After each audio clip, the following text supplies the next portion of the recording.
Hello दोस्तों, welcome my YouTube channel. दोस्तों, आज आप सबके लेकर आए हैं यूपी ट्रिपल पेट के लिए मोस्ट इम्पॉर्टेंट प्रैक्टिस सेट। तो दोस्तों, आप सब यदि नए हैं तो चैनल को सब्सक्राइब और वीडियो को लाइक ज़रूर कर लें। तो दोस्तों, सेशन को स्टार्ट करने से पहले आप सबको बता दें कि एक प्लेलिस्ट बना है यूपी ट्रिपल पेट 2025 के नाम से, ठीक है। और इसमें लगभग आप सबको 23-24 प्रैक्टिस सेट करवाया जा चुका है और एक सेशन INM का है, वो भी टॉपिक वाइज उसी में आप सबको मिल जाएगा उसी प्लेलिस्ट में, ठीक है। तो इतना सारा प्रैक्टिस सेट है, आप सब पेपर से पहले ज़रूर देख कर जाएँ, आप सबको बहुत ज़्यादा हेल्प होगा, ठीक है। तो चलते हैं क्वेश्चन की तरफ। आपका पहला क्वेश्चन क्या है कि निम्नलिखित में से कौन अशोक के शासनकाल में सौराष्ट्र का गवर्नर था। ये भी मोस्ट इम्पॉर्टेंट क्वेश्चन है, पहला ही बहुत मोस्ट है, ठीक है।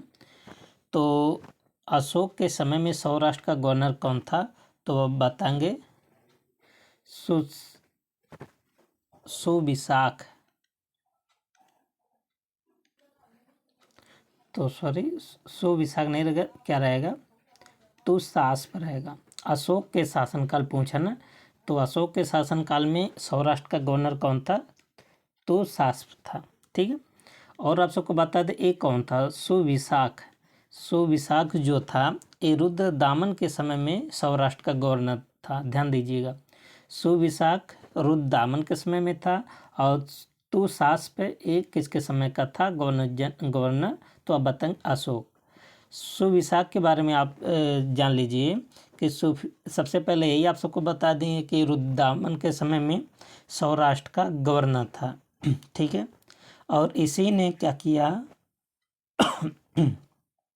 कि जो जूनागढ़ में सुदर्शन झील से नहर का निर्माण करवाया था। एक क्वेश्चन आप सबसे पूछा जाता है कि जो जूनागढ़ में सुदर्शन झील है उससे नहर का निर्माण कौन करवाया था, सुविशाख। और किसके समय का गवर्नर था, तो आप बताएंगे रुद्रदामन के समय में। फिलहाल इसका आंसर तो क्या बनेगा, ऑप्शन ए। क्वेश्चन नंबर 2, निम्नलिखित में से कौन माध्यमिक दर्शन का प्रतिपादक था। मोस्ट इम्पॉर्टेंट है। माध्यमिक दर्शन का मतलब अगर आप ऐसे समझेंगे शून्यवाद, तो आप तुरंत समझ जाएंगे कि शून्यवाद किन से संबंधित है, तो नागार्जुन से। इसका ऑप्शन कौन सा बन जाएगा, डी बन जाएगा। शून्यवाद कहिए या चाहे माध्यमिक दर्शन कहिए, दोनों बात एक ही है। और जिसके प्रतिपादक कौन है, नागार्जुन है, ठीक है। इनकी प्रमुख रचना क्या है, इन्हीं से मिलकर बना है माध्यमिक कारिका। माध्यमिक कारिका इनकी प्रमुख रचना है, आप सब याद कर लीजिए। और इसे सापेक्षवाद भी कहते हैं। क्वेश्चन नंबर 3 क्या है कि सम्राट हर्षवर्धन का कौन सा अभिलेख उसके स्वयं के हस्ताक्षर से युक्त है। मतलब ऐसा आप सबको अभिलेख बताना है जिस पर हर्षवर्धन का अभिलेख मिला है, ठीक है। तो आप बताएंगे ऑप्शन बी, बांसखेड़ा अभिलेख। तो बांसखेड़ा अभिलेख में क्या हुआ है, अशोक का मतलब जो शिलालेख है, जो लेख है, उस पर हर्षवर्धन का हस्ताक्षर मिलता है, ठीक है। और इसके अतिरिक्त अगर बात करें, एक तो बांसखेड़ा अभिलेख हो गया, एक दूसरा है मधुबन अभिलेख। इन दोनों अभिलेख में उनको क्या बोला गया, परम सौगात कहा गया। बांसखेड़ा अभिलेख और कौन सा, मधुबन अभिलेख। इन दोनों अभिलेख में हर्षवर्धन को क्या बोला गया, परम सौगात, ठीक है। और हर्षवर्धन के दरबार में बाणभट्ट रहते थे, मयूर, दिवाकर, ह्वेनसांग भी आया था। तो पूछा जाता है ह्वेनसांग किसके दरबार में आता, तो बताएंगे हर्षवर्धन के दरबार में, ठीक है। ये सब विद्वानों का संरक्षण दिया गया था, ठीक है। कौन कौन से विद्वान थे, बाणभट्ट, मयूर, दिवाकर और ह्वेनसांग, ठीक है। और इन्होंने कुछ नाटक की रचना की जो बार बार पूछा जाता है, जैसे प्रियदर्शिका हो गया, रत्नावली हो गया, नागानंद हो गया। ये सब की रचना कौन की है, हर्षवर्धन ने की है, ठीक है। और इन्होंने अपनी राजधानी किसको बनाया था, कन्नौज को बनाया था। क्वेश्चन नंबर 4 कह रहा कि दिल्ली का वह सुल्तान जिसने अपने स्मरण में लिखे थे। इसका मतलब है कि दिल्ली का ऐसा सुल्तान का नाम आपको बताना जो अपनी आत्मकथा खुद ही लिखे थे। तो सुल्तान देखिए, दिल्ली सल्तनत काल में फिरोज शाह तुगलक ऐसा एकमात्र सुल्तान था जिसने अपनी आत्मकथा स्वयं लिखा। किस नाम से लिखा था आत्मकथा? तो लिखेंगे फुतूहाते फिरोज शाही के नाम से। ठीक है, किस नाम से? फुतूहाते फिरोज शाही के नाम से इन्होंने अपनी आत्मकथा स्वयं, ध्यान देना, एकमात्र क्या थे? दिल्ली सल्तनत के सुल्तान थे। अगर हम बात करें मुग़ल काल में, तो मुग़ल काल में दो लोग मिलते हैं जो अपनी आत्मकथा लिखे हैं। एक तो है बाबर, याद कर लेना, एक तो है कौन? जहांगीर। बाबर और जहांगीर मुग़ल काल में दो लोग थे जिन्होंने अपनी आत्मकथा लिखा। बाबर ने किस नाम से आत्मकथा लिखा था? तुजुक ए बाबरी के नाम से। जहांगीर ने किस नाम से अपनी आत्मकथा लिखा? तुजुक ए जहांगीर। ध्यान देना, दोनों का नाम लगभग सिमिलर है। बाबर वाला क्या रहेगा? तुजुक ए बाबरी, और जहांगीर का क्या रहेगा? तुजुक ए जहांगीरी। तो मुग़ल काल में दो लोग और सल्तनत काल में, दिल्ली सल्तनत काल में एक लोग का नाम आप सभी याद कर लीजिए। क्वेश्चन नंबर 5 कह रहा कि किस गवर्नर जनरल के कार्यकाल में ईस्ट इंडिया कंपनी को शाह आलम द्वारा बंगाल, बिहार, उड़ीसा के दीवानी अधिकार दिए गए? ठीक है, तो 5 का ऑप्शन अब क्या बताएंगे? लॉर्ड क्लाइव, उस समय यही था गवर्नर जनरल। ठीक है, आपको बता दें, यहाँ से क्वेश्चन भी बनता है पेपर में कि बक्सर के युद्ध के बाद, तो सबसे पहले बक्सर का युद्ध कब हुआ था? 1764 में। एक संधि होती है जिसे बोलते हैं इलाहाबाद की संधि। तो इलाहाबाद की संधि कब हुआ? इसके एक साल बाद, अब बताएंगे 1765 में। किस युद्ध के बाद इलाहाबाद की संधि हुआ था? बक्सर युद्ध के बाद। ठीक है, अब जब इलाहाबाद की संधि होती है तो इसमें कुछ शर्त रखा जाता है, तो संधि का मतलब यही है, शर्त, कंडीशन, है ना। तो इसमें शर्त क्या रखा गया था कि जो मुग़ल सम्राट थे शाह आलम द्वितीय को अंग्रेज़ों ने अपने संरक्षण में ले लिया। ठीक है, तथा उसे इलाहाबाद में रखा था। तो इलाहाबाद में संधि हुआ था, इलाहाबाद में रखा भी था। अब शाह आलम द्वितीय ने क्या किए कि कंपनी को बंगाल हो गया, बिहार हो गया, उड़ीसा हो गया, ये सब का जो प्रांत था उसके दीवानी अस्थायी रूप से अंग्रेजों को दे दिया, मतलब यही था। ठीक है, और जिसके बदले कंपनी ने सम्राट को 26 लाख रुपया दिया और निजामत के व्यय के लिए 53 लाख रुपया देना स्वीकार किया। इसके बदले में, ध्यान देना, इसके बदले में कंपनी ने क्या दिया था? शाह आलम द्वितीय को 26 लाख रुपया दिया था, और निजामत के व्यय के लिए कितना रुपया दिया था? 53 लाख। ध्यान देना, दोनों अमाउंट याद होना चाहिए। क्वेश्चन नंबर 6 क्या है कि स्वदेशी आंदोलन के संबंध में निम्न में कौन कौन सही है? आप सबको सही कथन बताना है। ठीक है, तो देखिए, सबसे पहले आप यही जान लीजिए कि स्वदेशी आंदोलन कब शुरू किया गया था या किसके विरोध में शुरू किया गया था? तो आप बताएंगे बंगाल विभाजन के विरोध में। कब शुरू हुआ था? 1905 में शुरू हुआ था। ठीक है, और इस आंदोलन की घोषणा कब हुआ था? 7 अगस्त 1905 को स्वदेशी आंदोलन के मतलब घोषणा हुआ था। इसमें जैसे विदेशी वस्तु को जलाया जाना, ठीक है, इस पर भी ज़्यादा जोर दिया गया था। और इसी आंदोलन में वंदे मातरम जो है मतलब स्लोगन बना था, नारा भी बना था, इसी में दिया भी गया था। ठीक है, और जान लेते हैं कि अब क्वेश्चन क्या है। कह रहा कि कुछ विशिष्ट मुसलमान आंदोलन में शामिल हुए। क्या बात सही? बिल्कुल बात सही है। तो इस आंदोलन में हिंदू मुस्लिम मतलब सब लोग शामिल हो गए थे। ठीक है, स्त्रियों ने आंदोलन में सक्रिय भागीदारी की, ये भी बात सही है, स्त्रियाँ भी बढ़ चढ़कर भागीदारी लिया था। ठीक है, आंदोलन ने बंगाल के किसानों को न तो अधिक प्रभावित किया और न ही वो इनमें शामिल हुए। ध्यान देना, किसकी बात कर रहा है? बंगाल की। तो बिल्कुल बात सही है, ये भी बात सही है। ये बंगाल तक ही सीमित था, नहीं, ये बंगाल तक नहीं सीमित था, बड़े मात्रा में सीमित था। तो केवल कौन सा बन जाएगा? सी ऑप्शन, पहला, दूसरा, तीसरा सही है, जबकि चौथा स्टेटमेंट क्या है? गलत है। क्वेश्चन नंबर 7 क्या है? इम्पॉर्टेंट क्वेश्चन ये भी है कि आचार्य विनोबा भावे किस आंदोलन में भाग लेने के लिए प्रथम बार जेल गए थे, या इनको जेल हुआ था? तो महात्मा गांधी जी का एक आंदोलन चल रहा था सविनय अवज्ञा आंदोलन 1930 में।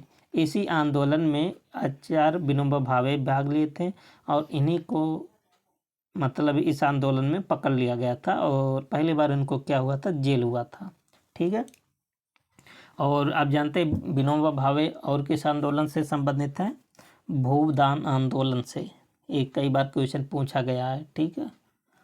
अच्छा, अगर आपसे पूछे जो सविनय अवज्ञा आंदोलन है इसका मेन उद्देश्य क्या था, सब लोग तो खूब पढ़े हैं कि कब शुरू हुआ था। ठीक है। इसका जो मेन उद्देश्य है कि प्रशासन को क्या करना, अस्त व्यस्त करना। किसका उद्देश्य था, सविनय अवज्ञा आंदोलन का। नेक्स्ट क्वेश्चन, अगला क्वेश्चन क्या है, क्वेश्चन नंबर 8 कह रहा कि सुरेंद्र नाथ बनर्जी द्वारा स्थापित उस संगठन का नाम बताइए जिसका 1986 में इंडियन नेशनल कांग्रेस में विलय हो गया। ये भी मोस्ट इम्पॉर्टेंट क्वेश्चन है।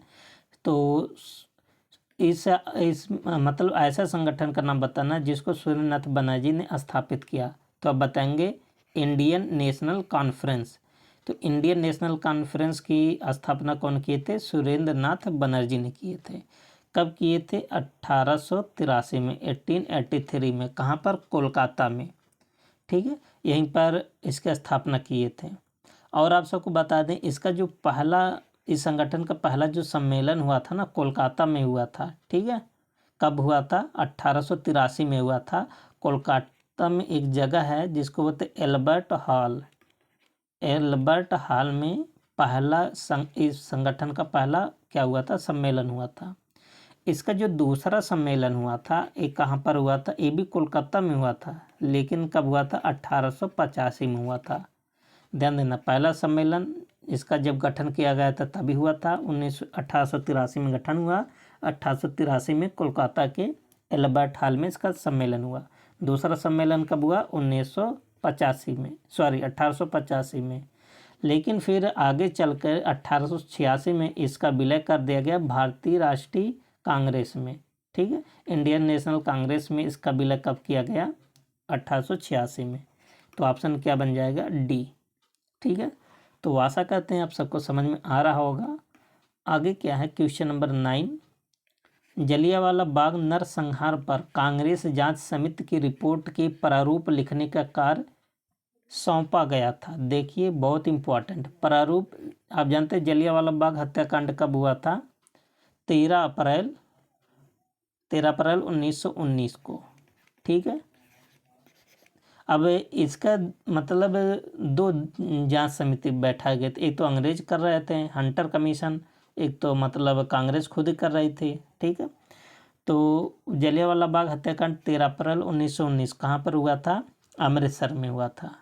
ठीक है, और इसकी जांच करने के लिए एक जो जांच समिति बना था कांग्रेस के माध्यम से, उसका जो प्रारूप लिखने का काम महात्मा गांधी जी को दिया गया था। ध्यान देना, लेकिन इस समिति के अध्यक्ष महात्मा गांधी नहीं थे, अध्यक्ष किसी और को बनाया गया था। ध्यान देना, अध्यक्ष किसको बनाया गया था, मदन मोहन मालवीय साहब को अध्यक्ष बनाया गया था। और प्रारूप लिखने का काम किसको दिया गया था, महात्मा गांधी जी को। ठीक है, और इसके सदस्य और कौन थे, मोतीलाल नेहरू थे, मदन मोहन मालवीय साहब तो इसके अध्यक्ष ही थे, महात्मा गांधी जी भी इस समिति से जुड़े थे। ठीक है, तो ये सब क्वेश्चन आपसे से पूछा जाएगा। अगर यही पूछ ले प्रारूप लिखने का कार्य, तो अगर यहाँ मदन मोहन मालवीय दे देते हैं तो इसी में बहुत लोग कन्फ्यूज हो जाते हैं। देखिए लिख तो रहे महात्मा गांधी, लेकिन अध्यक्षता कौन किए थे, मदन मोहन मालवीय साहब। क्वेश्चन नंबर 10 क्या है कि निम्नलिखित में से उत्तर प्रदेश के किस एक जनपद में भारत छोड़ो आंदोलन के दौरान समांतर सरकार की स्थापना किया गया। तो ये तो बहुत फेमस क्वेश्चन है, कहाँ पर किया गया, बलिया में। आप जानते हैं कि भारत छोड़ो आंदोलन कब शुरू हुआ था, 1942 में, 8 अगस्त 1942 को। इसीलिए इसको क्या बोला जाता है, अगस्त क्रांति के नाम से भी जाना जाता है। ठीक है, जब भारत छोड़ो आंदोलन शुरू हुआ था तो बहुत सारे जगहों पर समांतर सरकार की स्थापना हुई थी, जैसे बलिया में, ये उत्तर प्रदेश में बलिया में है ना। आपसे पूछा जाता है कि बलिया में समांतर सरकार का गठन कौन किया था? चिंतु पांडे ने किया था। ठीक है, कौन किए थे? चिंतु पांडे ने। कब किया था? 1942 में ही, अगस्त 1942 में। ठीक है, एक और जगह आप सबसे पूछा जाता है मिदनापुर। मिदनापुर एक कहाँ पर है? बंगाल में है। और मिदनापुर में समांतर सरकार का गठन कब किया गया था? दिसंबर 1942 से सितंबर 1944 तक। ठीक है, और तीसरा आप सबसे पूछा जाता है सतारा। सतारा ये कहाँ पर है? महाराष्ट्र में। यहाँ पर 1943 से लेकर के 1945 तक समांतर सरकार का गठन किया गया। ठीक है, तो इसका आंसर क्या बन जाएगा? Option B. और चिंतु पांडे ने गठन किया था। बलिया का शेर भी कहा जाता है चिंतु पांडे को। ठीक है, आगे क्या है? निम्नलिखित में से किस अफ्रीकी देश की सीमा भूमध्य सागर से नहीं मिलती? तो भूमध्य सागर, अच्छा आप जानते हैं कि जो शीतकाल में, ठंडी के समय में उत्तरी भारत में, जैसे उत्तर प्रदेश, पंजाब, हरियाणा, यहाँ सब क्षेत्र में बारिश होता है। ठीक है, तो ये पश्चिमी विक्षोभ के कारण होता है। ठीक है, और अफ्रीकी देश की सीमा भूमध्य सागर से नहीं लगाती। कौन सा अफ्रीकी देश है? तो आप बताएंगे चाड। चाड देश की सीमा भूमध्य सागर से नहीं लगाती है। ठीक है, तो लगाती किससे? अल्जीरिया लगाती भूमध्य सागर से, मोरक्को लगाती भूमध्य सागर से, ट्यूनीशिया लगाती भूमध्य सागर से। ठीक है, और कौन सा है? लीबिया भी लगाता है और मिस्र भी लगाता है। ठीक है, ये सब देश का नाम आप सबको याद होना चाहिए। एक बार फिर से बता देते, भूमध्य सागर से अफ्रीकी देश, ये सब अफ्रीकी देश है। अल्जीरिया, मोरक्को, ट्यूनीशिया, लीबिया, मिस्र, ये सब अपनी सीमा किसके साथ बनाते हैं? भूमध्य सागर से। क्वेश्चन नंबर 12, निम्नलिखित में से कौन सा ज्वारी बंदरगाह है? तो एक बंदरगाह आप सबका है ऑप्शन बी, कांडला। कांडला जो बंदरगाह है किस प्रकार का है? ज्वारी। और ये बंदरगाह है कहाँ पर? गुजरात में है। गुजरात के कच्छ ज़िले में है। गुजरात के किस ज़िले में? कच्छ ज़िले में। और ये बंदरगाह आप सबको बता दें कि भारत का पहला मुक्त व्यापार क्षेत्र भी बना था कांडला बंदरगाह। और वर्तमान समय में इसका नाम क्या है? दीनदयाल बंदरगाह। ऑप्शन क्या बन जाएगा इसका? बी।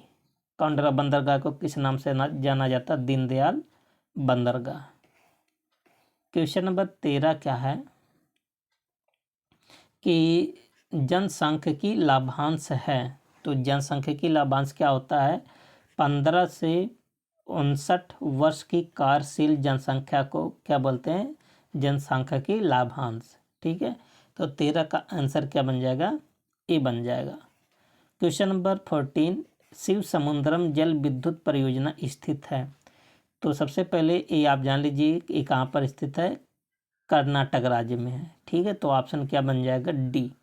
और शिव समुद्रम जो जल विद्युत परियोजना बना है किस नदी पर बना है? तो आप बताएंगे कावेरी नदी पर। ठीक है, और जो कोलार की खान है ये भी कहाँ है? कर्नाटक में ही है। तो कोलार की खान में जो विद्युत का सप्लाई होता है ना, ये इसी परियोजना से होता है। ठीक है, और 1902 से ही ये चला आ रहा है। क्वेश्चन नंबर 15, राष्ट्रीय वन नीति 1992 के अनुसार निम्नलिखित में से कौन वन का संवर्ग नहीं है? तो कौन सी वन नीति आप सबसे पूछा है? 1952 की। तो कौन सा वन क्षेत्र मतलब वन का संवर्ग नहीं है? तो राष्ट्रीय उद्यान जो नेशनल पार्क है। ठीक है, तो आप सबको बता दें इसमें कुल कितने प्रकार का जो वनों को रूप में वर्गीकृत किया गया? 4। तो सबसे पहले राष्ट्रीय वन, संरक्षित वन और ग्राम वन। और कितना हो गया? राष्ट्रीय और संरक्षित, ग्राम, और चौथा क्या? वृक्ष भूमि वन। ये 4 प्रकार के वनों को वर्गीकरण किया गया था, जिसमें से राष्ट्रीय उद्यान नहीं है। ठीक, नेक्स्ट क्वेश्चन, क्वेश्चन नंबर 16।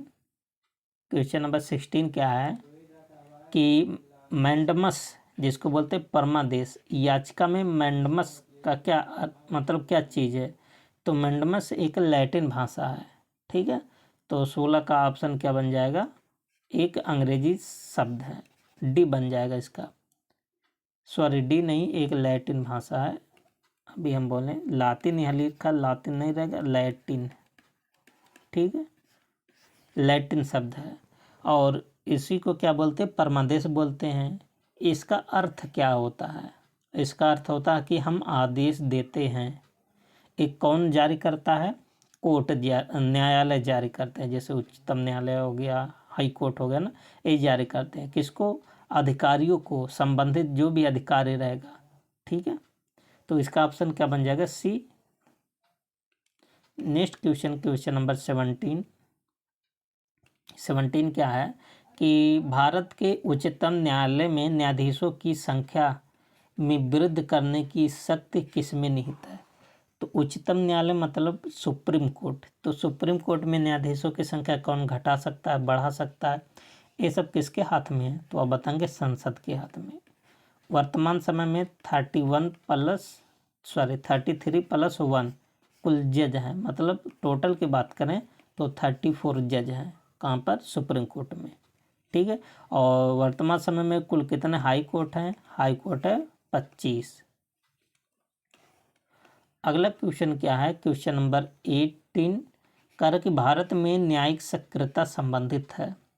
तो भारत में न्यायिक सक्रियता किससे संबंधित है, न्यायिक स्वतंत्रता से, सॉरी न्यायिक क्या पूछा, सक्रियता पूछा है।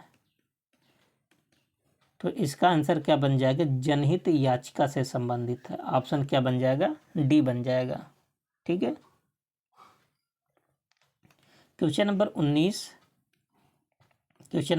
क्या है कि निम्नलिखित में से कौन अंतिम रूप से विनिश्चय करेगा कि यदि राज्यों के उच्च न्यायालय की किसी न्यायाधीश की आयु के बारे में कोई प्रश्न उठाता है। मतलब कि उच्च न्यायालय के न्यायाधीश के अगर एज के बारे में कोई अगर प्रश्न उठाता है तो उसका अंतिम निर्णय कौन करेगा, ये पूछा गया क्वेश्चन। तो उसका अंतिम निर्णय कौन कहता है, भारत के मुख्य न्यायाधीश से परामर्श के बाद भारत के राष्ट्रपति महोदय। ऑप्शन क्या बन जाएगा, 19 का डी ऑप्शन, ठीक है। आप जानते हैं एक आर्टिकल 214 से लेकर 231 तक हाई कोर्ट के बारे में प्रावधान किया गया है। और अभी आप सबको बताएं वर्तमान समय में कुल कितना हाई कोर्ट है, 25, ठीक है। अच्छा, जो हाई कोर्ट है ना, ये एक से अधिक राज्यों की सीमा इसमें आ सकती हैं। जैसे मान लेते हैं उत्तर प्रदेश है, वैसे बता रहे हैं, ठीक है, मत कहिएगा कि इसी में। तो उत्तर प्रदेश का जो हाई कोर्ट है ये मध्य प्रदेश का भी मैटर सुन सकता है, बिहार का भी सुन सकता है, ठीक है, और आप कह सकते हैं राजस्थान का भी मैटर सुन सकता है। कुल मिला के हमारे बताने का मतलब है कि एक जो हाई कोर्ट होता है उसकी जो क्षेत्र सीमा है, एक से ज़्यादा राज्य या एक से ज़्यादा यूटी हो सकते हैं। 21 संशोधन द्वारा लाया गया था, 7वां नंबर का संविधान संशोधन के द्वारा ऐसा किया गया था, ठीक है। अगला क्वेश्चन नंबर 20 क्या है कि निम्न में से कौन एक उत्तर प्रदेश में नगर पालिका परिषद के अध्यक्ष का निर्वाचन करते हैं। मतलब नगर पालिका के जो परिषद का अध्यक्ष होता है ना, उसका निर्वाचन कौन करते हैं। तो आप बताएंगे संपूर्ण नागरिक, सब लोग। जैसे प्रधान का इलेक्शन होता है वैसे इसका भी इलेक्शन होता है, ठीक है। तो ऑप्शन क्या बताएंगे, ऑप्शन सी। क्वेश्चन नंबर 21 कह रहा कि ऊंचाई की जगहों पर पानी 100 डिग्री के नीचे के तापमान पर क्यों उबलता है, ठीक है, ऊंचाई वाले जगह पर। अच्छा, ऊंचाई वाले जगह पर वैसे आप जानते हैं पानी अगर आप उबालते हैं तो 100 डिग्री, लेकिन जब आप पहाड़ी इलाके में चले जाते हैं, ठीक है, तो वहाँ पानी मतलब 100 डिग्री से नीचे ही क्या होता है, उबलने लगता है। रीजन क्या है, रीजन है क्योंकि वायुमंडलीय दबाव कम हो जाता है। ऊपर जैसे जैसे जाते हैं वायुमंडलीय दबाव क्या होता है, कम हो जाता है। जब कम हो जाता है तो उबलने का जो बिंदु है नीचे आ जाता है, ठीक है। तो ऑप्शन क्या बन जाएगा, ए। आप सबको बता दें कि जो जल का क्वथनांक है ना, वायुमंडलीय दाब पर निर्भर करता है। जब दाब अधिक होगा तो क्वथनांक बढ़ जाएगा, जब दाब कम होगा तो क्वथनांक क्या हो जाएगा, कम हो जाएगा। यही रीजन था, ठीक है। क्वेश्चन नंबर 22 कह रहा कि वायुयान कार्य करता है। तो वायुयान कैसा कार्य करता है? तो आप जानते हैं कि जो वायुयान जो हवाई जहाज होते हैं ना, वो बर्नौली के सिद्धांत पर काम करते हैं। ऑप्शन क्या बन जाएगा? डी। क्वेश्चन नंबर 23, निम्नलिखित में से किस विस्फोटक का नाम नोबेल तेल है? मोस्ट इम्पॉर्टेंट है, देखते हैं किसका नाम नोबेल तेल है। ठीक है, ऐसे क्वेश्चन जब आप सब लगाएंगे तो दिमाग में तो रहेगा, पेपर में आते ही लगा देंगे। तो नोबेल तेल किसको बोलते हैं? TNG को बोलते हैं। ठीक है, TNG। तो TNG को क्या कहा जाता है? Tri nitroglycerin. एक होता है TNT, ट्राई नाइट्रोटैल्यून, ये विस्फोटक होता है। एक होता है TNG मतलब tri nitroglycerin, G for glycerin, यहाँ पर जी फॉर क्या है? ट्राई नाइट्रोटैल्यूइन है। ठीक है, और एक इसके बनाने में यूज होते हैं, तो आप बताएंगे डायनामाइट। TNG किसके बनाने में यूज होते हैं? डायनामाइट के निर्माण में। और इसी को क्या बोला जाता है? नोबेल तेल भी कहा जाता है। ठीक है, और डायनामाइट की खोज कौन किए थे? Alfred Nobel. कब किए थे? 1846 में। ठीक है, और इसके लिए इनको नोबेल प्राइज भी मिला था। ठीक, क्वेश्चन नंबर 24, मनुष्य में मांसपेशियों में थकावट किसके जमा होने के कारण होता है? जब आप सब काम करते हैं बहुत ज़्यादा तो आप सबका शरीर थक जाता है, तो शरीर में लैक्टिक एसिड जम जाता है, जिसके कारण आप सबको, हम सबको क्या होता है? थकावट महसूस होता है। तो आंसर क्या बन जाएगा? ए बन जाएगा 24 का। और लेकिन जब आप कुछ देर रेस्ट करते हैं, ठीक है, या कुछ समय के बाद थकावट दूर हो जाता है। क्यों, कैसे दूर होता है? बाद में लैक्टिक एसिड जो होता है ना, पाइरूबिक अम्ल में बदल जाता है। कौन सा अम्ल? पाइरूबिक अम्ल। पाइरूबिक अम्ल में बदल जाता है, जिससे थकावट धीरे धीरे क्या हो जाता है? समाप्त हो जाए। ये मेन मोस्ट इम्पॉर्टेंट है। तो लैक्टिक एसिड किस में चेंज हो जाता है? पाइरूबिक एसिड में, तो थकावट दूर हो जाता है। क्वेश्चन नंबर 25 कह रहा कि मकड़ियों द्वारा उत्पादित रेशम का नाम क्या है? तो जो मकड़ियाँ जो रेशम का उत्पादन करती हैं उसको क्या बोलता है? गोसामर रेशम। ठीक है, ऑप्शन क्या बन जाएगा? बी। और आप सब जानते हैं कि भारत में मूंगा रेशम के उत्पादन में, भारत जो है मूंगा के रेशम के उत्पादन में अग्रणी राज्य है। कौन सा रेशम? मूंगा रेशम। इसका आंसर क्या बनेगा? बी। क्वेश्चन नंबर 26, भारत में योजना आयोग की स्थापना किस वर्ष में की गई थी? तो 12 मार्च 1950 को योजना आयोग बना। ठीक है, और ये सांविधिक निकाय है। ठीक है, आपको बता दें अब वर्तमान समय में योजना आयोग के स्थान पर नीति आयोग लाया गया। कब से लाया गया नीति आयोग? 1 जनवरी 2015 से। एक प्रकार का थिंक टैंक के रूप में काम करता है। ठीक है, नेक्स्ट क्वेश्चन नंबर है 27, कह रहा कि राष्ट्रीय ग्रामीण स्वास्थ्य मिशन किस पंचवर्षीय योजना में शुरू किया गया था? तो 27 का आंसर क्या बन जाएगा? आप बताएंगे सी ऑप्शन।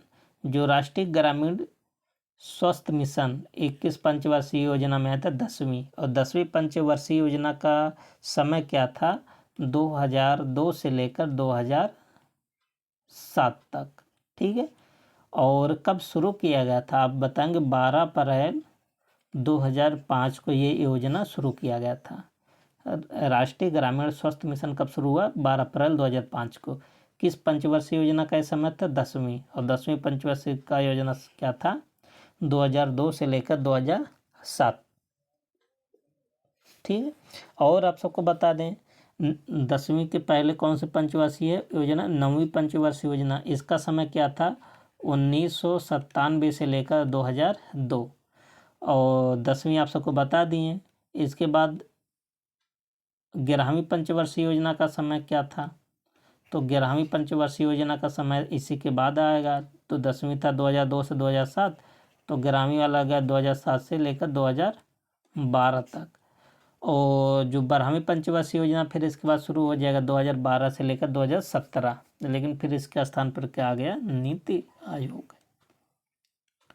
अगला क्वेश्चन नंबर 28, निम्नलिखित में से किस भारतीय पंचवर्षीय योजना ने सभी विकासात्मक विकासात्मक प्रयासों की सार के रूप में मानव विकास को मान्यता दी। तो 28 का आंसर क्या बन जाएगा, 8वीं पंचवर्षीय योजना में। ठीक है, तो 8वीं पंचवर्षीय योजना का समय कब से कब तक था, 1992 से लेकर 1997। ठीक है, और इस पर अच्छा, ये जो 8वीं पंचवर्षीय योजना है ना, किस मॉडल पर आधारित था, तो बताएंगे जॉन डब्ल्यू मूलर मॉडल पर आधारित था। और इसका जो उद्देश्य था, मेन पर्पस था मानव संसाधन का विकास। ठीक है, और इसी पंचवर्षीय योजना के दौरान 1 जनवरी 1995 को भारत किस में शामिल हुआ था, विश्व व्यापार संगठन में शामिल हुआ था। ठीक है, अब जानते हैं विश्व व्यापार संगठन 1995 में बना था और 1 जनवरी 1995 को भारत शामिल हो गया। ठीक है, 8वीं पंचवर्षीय योजना किस मॉडल पर आधारित है, मूलर मतलब इसका पूरा नाम बताएं, तो जॉन डब्ल्यू मूलर मॉडल पर आधारित था। मेन पर्पस क्या था, मानव संसाधन का विकास करना। क्वेश्चन नंबर 29 कह रहा कि भारत सरकार ने FRBM मतलब राजकोष की उत्तरदायित्व और बजट प्रबंधन अधिनियम किस वर्ष लागू किया। तो ये अधिनियम कब लागू हुआ था, 2004 से 2005। ठीक है, यहाँ देखिए वित्तीय वर्ष। भारतीय मुद्रा नोट की भाषा पैनल पर कितनी भाषाएं, जब आप नोट देखते होंगे ना, कोई भी नोट देखते होंगे तो यहाँ 15 भाषा में लिखा रहता है। जैसे 10 रुपये का नोट है तो इस भाषा में कितनी लैंग्वेज में लिखा रहेगा, 15। तो आप बताएंगे सी ऑप्शन। आगे क्या है, क्वेश्चन नंबर 31 कह रहा कि अली अहमद हुसैन खान के प्रतिपादक हैं, मतलब ये एक प्रकार से वाद्य यंत्रों की बात कर रहा है। ठीक है, तो अहमद हुसैन किस वाद्य यंत्र की प्रतिपादक हैं, तो आप बताएंगे शहनाई। तो यहाँ क्या फिल करोगे, शहनाई। और आप सबको बता दें शहनाई से और कौन जुड़े हैं, बिस्मिल्लाह खान साहब जुड़े हैं ना, शहनाई वादक बिस्मिल्लाह खान। और बिस्मिल्लाह खान जी को 2009 में कौन सा पुरस्कार दिया गया, संगीत नाटक अकादमी पुरस्कार। और 2012 में बंगाल सरकार ने इनको कौन सा अवार्ड दिया, तो बंग भूषण पुरस्कार। तो ध्यान देना, ये बंगाल सरकार दिया है इनको बंग भूषण पुरस्कार। कब दिए थे, 2012 में। अगला क्वेश्चन नंबर 32 कह रहा कि भारत में 24 जनवरी को किस वर्ष के रूप में मनाया जाता है, तो प्रत्येक 24 जनवरी को राष्ट्रीय बालिका दिवस मनाया जाता है। ठीक है, इसका आंसर क्या बन जाएगा, ए ऑप्शन। ठीक है, और कब से मनाया जाने लगा, 2008 से। ठीक है, महिला कल्याण विकास मंत्रालय इसको मनाती है। ठीक है, ऑप्शन क्या बन जाएगा, ऑप्शन ए। अगला क्वेश्चन नंबर 33 क्या ईरानी ट्रॉफी किस खेल से संबंधित है, तो ईरानी ट्रॉफी का संबंध किससे है, तो आप बताएंगे क्रिकेट से संबंधित है। ऑप्शन क्या बन जाएगा, बी बन जाएगा। ठीक है, और क्रिकेट से कौन कौन सा कप संबंधित है, जैसे रणजी ट्रॉफी ये भी क्रिकेट से है, दिलीप ट्रॉफी ये भी क्रिकेट से है, और देवधर ट्रॉफी ये भी किससे, क्रिकेट से है। ठीक है, और हॉकी से कौन कौन सा ट्रॉफी है, तो आप बताएंगे बैटन कप, और कौन सा आगा खान कप, और नेहरू ट्रॉफी, ये सब किससे संबंधित है, हॉकी से। फुटबॉल से कौन कौन सा ट्रॉफी है, तो फुटबॉल से आप सब याद कर लीजिएगा डूरंड कप, रोवर्स कप, संतोष ट्रॉफी, ये सब फुटबॉल से है। टेबल टेनिस से याद कर लीजिए जयलक्ष्मी ट्रॉफी और रामानुज कप, ये है टेबल टेनिस से। क्वेश्चन नंबर 34 कह रहा कि टी बोर्ड ऑफ इंडिया का मुख्यालय कहाँ है, तो टी बोर्ड ऑफ इंडिया का मुख्यालय कहाँ है, कोलकाता में है। ठीक है, आपको बता दें कि जो टी बोर्ड भारत सरकार की एक नियामक संस्था है जो चाय के भारतीय व्यापार को क्या करता है, नियंत्रण करता है।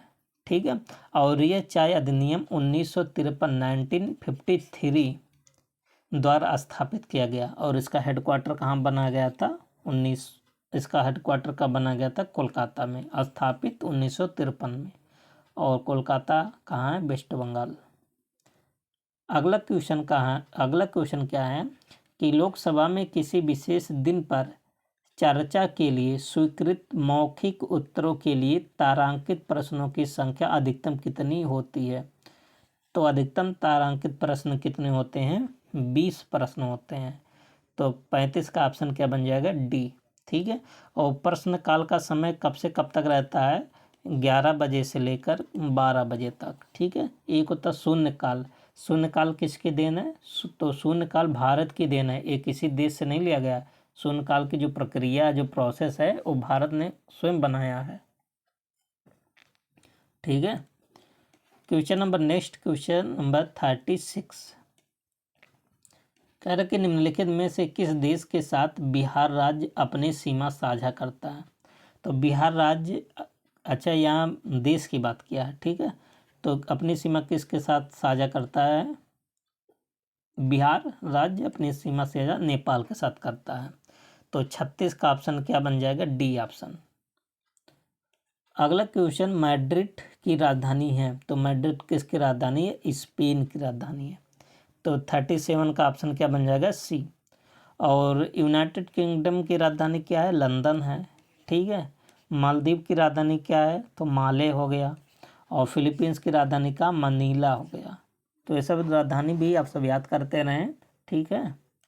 और हर प्रैक्टिस सेट में कम से कम आप सबका 4 राजधानी तैयार होता है।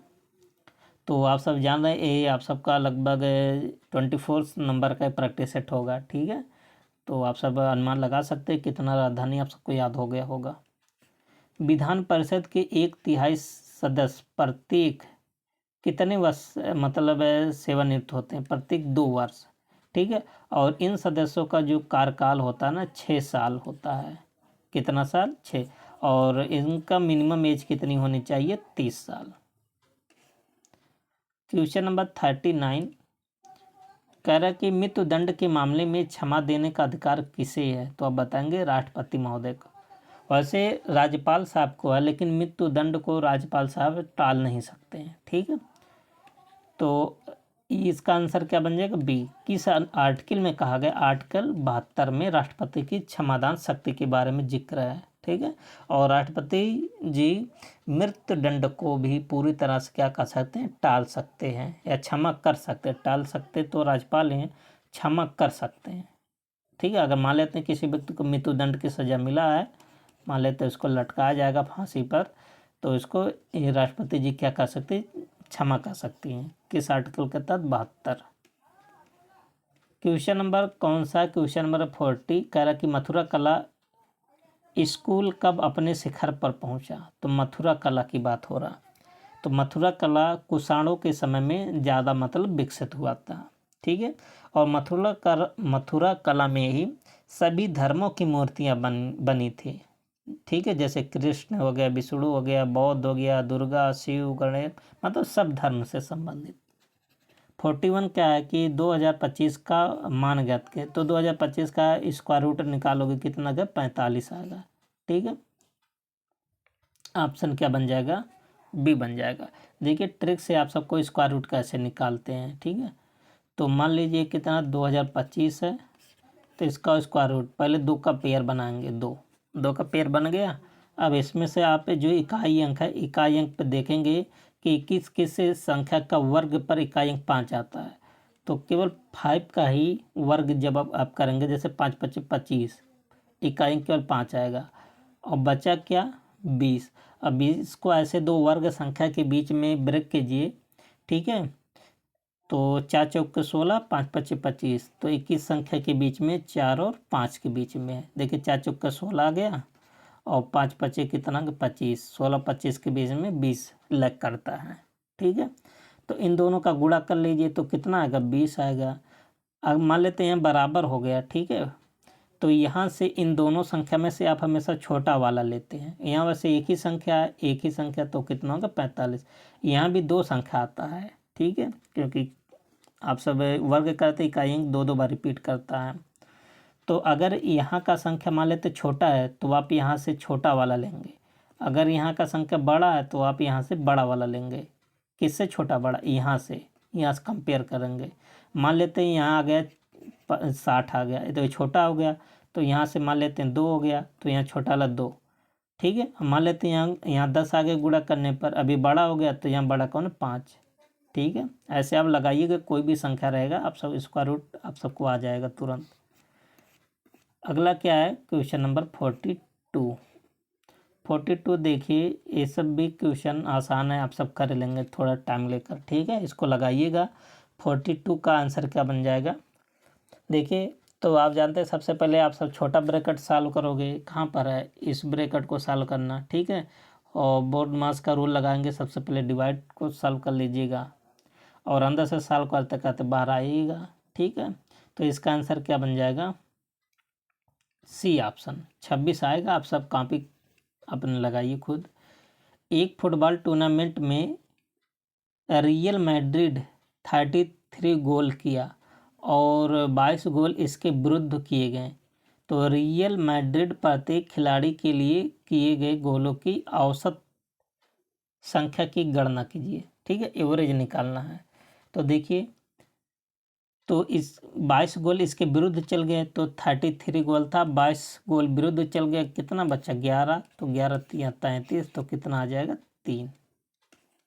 अगला क्या है? ये भी देखिए, इस टाइप का सवाल लगभग 3-4 प्रैक्टिस सेट में आ रहा है ना, लेकिन थोड़ा हटकर है। कह रहा कि 3 पाइप है ABC, एक खाली टैंक से जुड़े हैं। ठीक है, और पहला 2 पाइप मतलब A और B का जिक्र किया, 4 घंटे और 10 घंटे में भर सकता है, जबकि भरी हुई टैंक को तीसरा पाइप खाली कर सकता है 6 घंटे में। यदि सभी 3 पाइप का 3/5 भाग भरा होने पर एक साथ खोले जाएं तो टंकी को भरने में कितना समय लगेगा? तो एफिशिएंसी से देख लीजिए, सी खाली करता है। ए कितना है? 4। बी कितने टाइम में भरता है? 10। और सी का कितना? 6। तीनों का एलसीएम लेंगे, 4, 10, 6 का एलसीएम कितना आएगा? 60। ए की क्षमता कितना आएगा? 15। 15 चौके 60 होता है। और बी की क्षमता कितना आएगा? 10 छक 60। और सी की क्षमता कितना आ जाएगा? 10। ठीक है, अब देखिए ये दोनों भरते हैं, तो 15 6 कितना होगा? 21। एक खाली करता है, 21 में से 10 जाएगा, कितना आएगा? 11। क्योंकि हमने पूरा टंकी का कितना माना है क्षमता?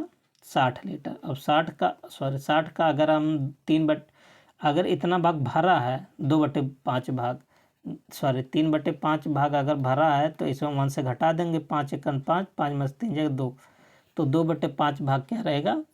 खाली हो जाएगा। तो 2/5 भाग, और टोटल कितना आता है इसका? परसेंटेज 6। तो 11 से नहीं कटेगा, इसको छोड़ दीजिए। ये काटेंगे 12 से, तो 12 पंचे 60 और 12 दूनी 24, नीचे कितना बचे? 11। तो ऊपर कितना आंसर आ जाएगा? 24/11।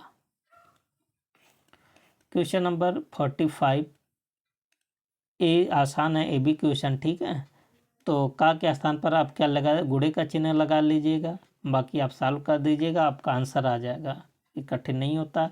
इसका आंसर कितना निकल कर आएगा? 603 निकल कर आएगा। ठीक है, तो ई ऑप्शन बनेगा। क्वेश्चन 46 कह रहा है कि एक निश्चित अक्षरांकी कोड में प्लेट को इतना लिखा जाता है और इसको इतना लिखा जाता है, तो उसी कोड भाषा में पेस्ट को क्या लिखा जाएगा? देखिए, प्लेट को कैसे लिखा गया, तो इसका यूनिट डिजिट का सम किया गया, सम करके उल्टा किया गया। जैसे ये 16 पर, 12 पर, 1 पर, 20 पर, 5 पर, ये सब जो जोड़ेंगे, जैसे 16, 12, 1, 20, 5 सबको जोड़ेंगे, आएगा कितना आएगा? ये आएगा 54 आएगा, 54। तो 54 का उल्टा होगा, जैसे देखिए 54 ऐसा लिखा है, इसका प्लेस चेंज कर दे तो कितना होगा? 45। ठीक है, तो इसी प्रकार जब पेस्ट लिखेंगे ना, जब पेस्ट लिखेंगे तो कितना आएगा? 61 आएगा। तो 61 का उल्टा करेंगे, कितना आएगा? 16 आ जाएगा। ठीक है, ऑप्शन क्या बन जाएगा? बी। आगे क्या है? Next question, question number 47। आप सबको केवल हिंट की ज़रूरत है, खुद ही लगा सकते हैं। निम्नलिखित विकल्पों में से कौन असंगत है? असंगत चुनना है। ठीक है, तो आप सब देख सकते हैं 8 3 11 +3 हुआ, और 11 3 कितना हो गया 14, और 14 3 कितना हो गया 17, मतलब सब में +3 और यहाँ भी देखिए 7 3 10 3 13 3 16, लेकिन यहाँ पर देखिए लास्ट वाले में यहाँ 12 2 14, लास्ट वाले में +2 कर दिया इसलिए अलग है। 48 यदि 2 फरवरी 2007 को शुक्रवार था तो 2 फरवरी 2008 को सप्ताह का कौन सा दिन था? तो कौन सा दिन आएगा? ऑप्शन निकालिएगा, शनिवार आएगा। अगला क्वेश्चन, नेक्स्ट क्वेश्चन कह रहा कि जा एक तस्वीर की ओर इंगित करता है और कहता है कि वह मेरी माँ की बहन की पति है। ध्यान देना, वह मेरी माँ की बहन की पति है, इसका मतलब उसका मौसा लगेगा। ठीक है, बहन का पति मतलब उसकी मौसी, मौसी पति मतलब उसका मौसा लगेगा। तो तस्वीर वाले व्यक्ति जा से क्या संबंधित है? तो 49 का क्या आएगा आप सबका? मौसा। ठीक है, तो यहाँ मामा मौसा दोनों दे तो मौसा रहेगा। ठीक है, क्वेश्चन नंबर 51 डायग्राम से संबंधित है। ठीक है, तो इसका बनाना पड़ेगा वन डायग्राम। तो देखिए कह रहा कि कुछ पेड़ झाड़ियाँ हैं, ये मान लेते बना लिए ट्री, और ये मान लेते हैं हम बना दिए प्लांट, पौधे बना या झाड़ियाँ। ठीक है, सभी झाड़ियाँ पत्तियाँ हैं, तो झाड़ियाँ ये वाला था ना, तो सभी झाड़ियाँ क्या हो गया? झाड़ियाँ जैसे बना दीजिए तो हो गया पत्ता, लीफ हो गया। कुछ पत्तियाँ हरे हैं, कुछ पत्तियाँ क्या हो गया? हरे। इस तरह से आप डायग्राम बनाएंगे तो इसमें कौन सा सही होगा? तो पहला क्या, कुछ झाड़ियाँ हरी हैं, तो झाड़ियाँ कहाँ पर है? झाड़ियाँ यहाँ ए वाला है ना, झाड़ियाँ वाला, तो हरा यहाँ है। क्या फिगर में हरा नहीं आ रहा? गलत है। कुछ पेड़ पत्तियाँ हैं, पेड़ और लीफ, पत्तियाँ, ये देखिए आ रहा पार्ट, ये देखिए लीफ वाला है, पत्तियाँ, तो केवल दूसरा सही है, पहला गलत है, दूसरा सही है। अब देखिए दोस्तों, यहाँ से आप सबका इंग्लिश है पैसेज, आप सब वीडियो को रोक कर जरूर पढ़िएगा। ठीक है, और जब तक ले आप पढ़ेंगे नहीं, क्योंकि आप इससे पीछे नहीं हट सकते, क्योंकि पेपर में तो आना ही है पैसेज। ठीक है, तो पैसेज का पहला क्वेश्चन क्या है? Why do some French people think that Hindi is only Indian language? क्यों कुछ फ्रेंच ऐसा सोचते हैं कि हिंदी जो है केवल इंडियन लैंग्वेज है? क्यों ऐसा सोचते हैं? क्या केवल हमारी भाषा, क्या केवल इंडियन ही बोलते हैं ना? बहुत सारे देश में बोला जाता है, जैसे मॉरिशस हो गया। ठीक है, कुछ तो नेपाल में बोलते हैं, पाकिस्तान में, अफगानिस्तान, बहुत जगह हिंदी बोला जाता है। और 51 का क्या आंसर आएगा आप सब बताइए? क्यों? Because that that is the way in most European countries. Option क्या बन जाएगा? ए। 52 क्या है? कह रहा कि the writer was working at A university in which country? तो जो राइटर था किस कंट्री में क्या कर रहा था, काम कर रहा था? तो ऑप्शन जब आप सब पढ़े होंगे पैसे तो तुरंत आप सबको ये आंसर आएगा, कोई कठिन नहीं, बहुत आसान है, फ्रेंच है। करके select the wrongly spelled word, किसमें इंग्लिश स्पेलिंग गलत है, तो स्पेलिंग किस में गलत है? ऑप्शन डी में गलत है। ठीक है, बाकी सब सही लिखा है। 54 क्या है? Select the most appropriate option to fill in the blank and make a grammatically correct. London is European city, article आपको फिल करना है। तो ये भी आसानी क्वेश्चन है एक तरह से, तो क्या रहेगा पर? ए रहेगा। ठीक है, क्वेश्चन नंबर 55 कह रहा कि select the most appropriate option to fill in the blank. कह रहा कि if I a doctor I would have treated you all, तो यहाँ क्या रहेगा? इफ़ आई, तो आई के साथ ही क्या लगाया जाता है? तो आप बताएंगे if I were a doctor, A option. Question number 56 कह रहा है कि तदुपरांत शब्द की सही संधि विच्छेद क्या है? तो तदुपरांत में सबसे पहले आप जान लीजिए व्यंजन संधि है। ठीक है, इसका जो संधि विच्छेद है तत् प्लस उपरांत, तो तत् कहीं तो देखिए तत् लिखा नहीं, तो इसका ऑप्शन क्या बन जाएगा? ई। तत् प्लस उपरांत तदुपरांत व्यंजन संधि। पत्नी शब्द के पर्यायवाची शब्द कौन सा है? तो पत्नी का पर्यायवाची कौन सा है? भार्य भी बोलते हैं, प्राण प्रिय भी बोलते हैं। ठीक है, ऑप्शन क्या बन जाएगा? सी। और विभावरी और रजनी ये किसका पर्यायवाची है? ये रात्रि का पर्यायवाची है। ठीक है, और चंचला ताड़ित ये बिजली का पर्यायवाची है। ठीक है, और आप सब कमेंट बॉक्स में बताइए वधु और तनुजा किसकी पर्यायवाची है। ठीक है, आप सब जरूर कमेंट बॉक्स में बताइएगा। आसान है, कठिन नहीं है। कह रहा कि सही अर्थ वाला युग में शब्द नहीं है, तो कौन सा सही अर्थ वाला नहीं है? तो देखिए, अनिल का मतलब हवा, अनल का मतलब आग, बिल्कुल बात सही है। ठीक है, और अली मतलब भंवरा होता, और अली मतलब सखी, ये भी बात सही है। आदि और आदि, आदि मतलब आरंभ या शुरू, आदि मतलब अभ्यस्त। जलज और जलद, जलद मतलब क्या होता है? जलज मतलब कमल, जलद मीन्स बादल, ना कि समुद्र। गलत है, तो इसका ऑप्शन क्या बन जाएगा? D option. क्वेश्चन नंबर 59, जंगल में लगने वाली आग को क्या बोलते हैं? पिछले वाले वीडियो में ही आप सबको बताए थे। ठीक है, तो जंगल में जो आग लगती, जंगल में लगने वाली आग को क्या बोलते हैं? दावानल बोलते हैं। ऑप्शन क्या बन जाएगा? डी। और पेट में लगने वाली आग को क्या बोलते हैं? जठराग्नि। ठीक है, और समुद्र में लगने वाली आग को क्या बोलते हैं? बड़वानल। इसका आंसर क्या बन जाएगा? D option. क्वेश्चन नंबर 60, कह रहा कि निम्नलिखित प्रश्न में 4 विकल्पों में से उस विकल्प का चयन करें जो दिए गए मुहावरा का सही अर्थ वाला है विकल्प। तो पानी पीकर जात पूछना, तो आप जानते हैं कि पानी पीकर जात पूछने का मतलब क्या है? जैसे कोई काम हो जाना फिर उसके बारे में पूछताछ करना। ठीक है, तो इनमें से कोई नहीं है, तो ऑप्शन 60 का क्या बन जाएगा? E option. ठीक है, तो काम करके फिर उसके बारे में क्या करना? पूछताछ करना। अब देखिए, इसके बाद हिंदी का पैसेज है, ये भी आप सब वीडियो को रोक करके जरूर पढ़िएगा। ठीक है, 61 क्या है कि विश्व में शांति क्यों आवश्यक है? ये तो आप अपने तरफ से भी देखिए, कभी कभी ऐसा होता है ना, ऐसा क्वेश्चन एग्जामिनर सेट करता है कि आपके दृष्टि से तो सही लगेगा लेकिन पैसेज के दृष्टि से गलत। ठीक है, तो कभी कभी आप अपना ज्ञान मत मतलब यहाँ पर लागू कर देना, पैसेज के अनुसार आप सबको आंसर देना। ऐसे बहुत जगह पैसे देखे हैं कि आप तो कहेंगे ये बात सही है, लेकिन पता चला पैसेज में उसका निगेटिव भी बात किया है। तो 61 का आंसर क्या बन जाएगा? तो आप बताएंगे मानव जाति के विकास के लिए विश्व में शांति बहुत जरूरी है। ठीक है, पैसेज में मिलेगा। विश्व शांति की स्थापना के लिए सबसे आवश्यक क्या चीज़ है? तो सबसे आवश्यक बात है कि अहिंसा और प्रेम।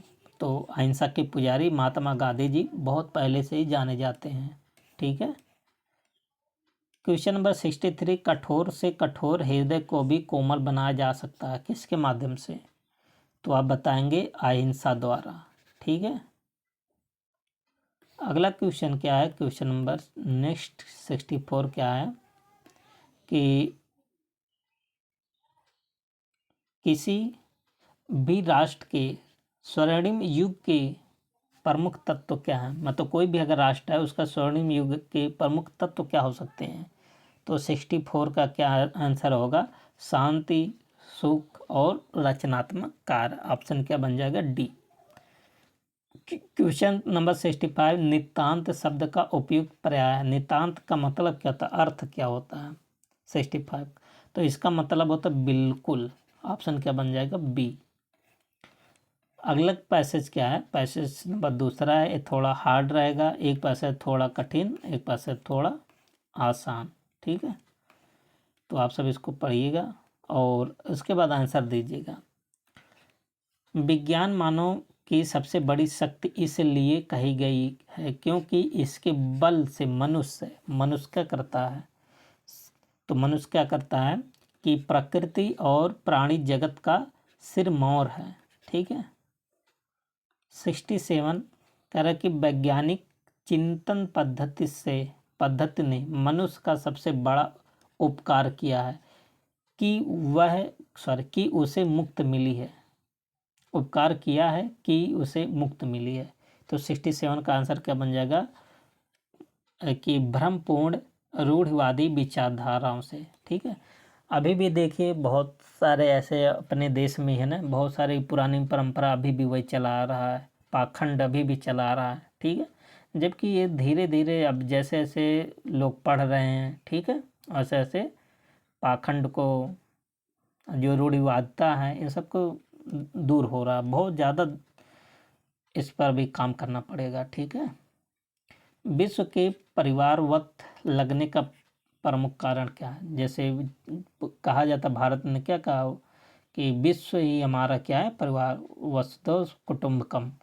ठीक है, तो 68 का आंसर क्या बन जाएगा? तो आप बताएंगे ऑप्शन ए, यातायात और संचार साधनों का विकास। आगे क्या है, क्वेश्चन नंबर 69। 69 क्या है कि हस्तमलक शब्द से अभिप्रेत है। तो हस्तमलक का मतलब क्या होता है? तो इसका आंसर क्या बन जाएगा? पास में रखे आंवले की तरह, उसको क्या बोलते हैं? हस्तमलक। ठीक है, और अगला क्वेश्चन, क्वेश्चन नंबर 70, वैज्ञानिक चिंतन पदबंध से क्या आशय है? तो वैज्ञानिक चिंतन पदबंध से का मतलब होता है स्वस्थ एवं संतुलित चिंतन। तो यहाँ पर कोई नहीं है, तो ऑप्शन क्या बन जाएगा? ई। दोस्तों अब देखते हैं 10 क्वेश्चन करंट अफेयर का। तो यहाँ से आप सबका शुरू होता है करंट अफेयर। ठीक है, प्रधानमंत्री नरेंद्र मोदी की ओर से बारबाडोस कम्मानद ऑर्डर ऑफ फ्रीडम पुरस्कार किसने ग्रहण किया? तो प्रधानमंत्री जी की ओर से तो ये पुरस्कार किसको मिला है? तो आप बताएंगे 91 का करेक्ट ऑप्शन हो जाएगा पावित्रा मार्गेरिटा को। ऑप्शन क्या बन जाएगा? B option. Question number 92, FIFA ने विश्व कप 2026 से निम्न में से किस देश को बाहर किया? तो कांगो को भी बाहर किया है, ठीक है, और रूस को भी बाहर किया और पाकिस्तान को भी बाहर किया है। ठीक है, ये सब देश फीफा जो विश्व कप होगा 2026 में, इसमें भाग नहीं लेंगे। ठीक है, तो 26 का आंसर, 92 का आंसर क्या बन जाएगा? तो बताएंगे डी ऑप्शन। ठीक, अगला क्वेश्चन क्या है, क्वेश्चन नंबर 93, कह रहा कि हाल ही में किस देश में उष्णकटिबंधीय चक्रवात अल्फ्रेड आया? ऐसा भी क्वेश्चन आपसे से पूछा जाता है जो सुर्खियों में रहता है। तो देख लेते हैं यहाँ पर क्या है, 93 का ऑप्शन। ठीक है, तो यहाँ पर ऑप्शन सब दिया गया है, तो किस देश में आया था आप बताएंगे। ऑप्शन क्या बन जाएगा इसका? B, Australia. क्वेश्चन नंबर 94, हाल ही में आयोजित सी ड्रैगन सन अभ्यास 2025 में कितने देशों ने भाग लिया? तो सी ड्रैगन में कुल कितने देश ने भाग लिया? तो आप बताएंगे 5 देश, और इसका आयोजन कहाँ किया गया? प्रशांत महासागर में। ठीक है, क्वेश्चन नंबर 95, कह रहा कि भारत का पहला एकीकृत सक्रिय फार्मास्यूटिकल अवयव ग्रीन हाइड्रोजन और 2G एथेनॉल संयंत्र कहाँ स्थापित किया जाएगा? तो कहाँ पर स्थापित होगा? तो आप बताएंगे हिमाचल प्रदेश में। क्वेश्चन नंबर 96, हाल ही में ICC चैंपियन ट्रॉफी 2025 का खिताब किसने जीता? मोस्ट इम्पॉर्टेंट है। तो ICC का चैंपियन ट्रॉफी खिताब किसने जीता? तो आप बताएंगे 96 का ऑप्शन हो जाएगा ए, भारत जीता। ये पूछा जाएगा क्योंकि 10 नंबर का आपका करंट अफेयर आएगा, ये मोस्ट इम्पॉर्टेंट है। ठीक है, और क्वेश्चन नंबर 97 क्या कि हाल ही में जारी ग्लोबल टेररिज्म इंडेक्स में भारत किस स्थान पर है? तो इंडेक्स जितने हैं आप सब इंडेक्स याद कर लीजिए। तो भारत का रैंक कौन सा है? 14वें नंबर पर है भारत। क्वेश्चन नंबर 98, हाल ही में किसको देश की पहली महिला विधि सचिव नियुक्त किया गया? तो पहली विधि सचिव किसको बनाया? डॉक्टर अंजुम राठी राणा को। ठीक है, पहला ऑप्शन। और क्वेश्चन नंबर 99, किस राज्य की सरकार ने 17 नगर निगमों को सोलर सिटी में विकसित करने का निर्णय? तो उत्तर प्रदेश में 17 नगर निगम है। तो कौन सा हो जाएगा, उत्तर प्रदेश। और जितने भी नगर निगम है सबको क्या बना जाएगा, सोलर सिटी। क्वेश्चन नंबर 100 क्या है कि हाल में जारी स्टार्टअप को इको सिस्टम रिपोर्ट 2025 के अनुसार उत्तर प्रदेश ने देश के स्टार्टअप इकोसिस्टम में कौन सा स्थान प्राप्त किया। तो इसका आंसर क्या बन जाएगा, तीसरा स्थान। पहला स्थान किसका आया था, कर्नाटक का आया था, दूसरा स्थान दिल्ली का, तीसरा स्थान अपने उत्तर प्रदेश का। दोस्तों प्रैक्टिस सेट कैसा लगा, आप सब अपनी राय को कमेंट बॉक्स में ज़रूर बताएं और चैनल को सब्सक्राइब, वीडियो को लाइक, अपने दोस्तों के साथ शेयर जरूर करें। मिलते हैं नेक्स्ट वीडियो में, तब तक के लिए best of luck, thank you and take care.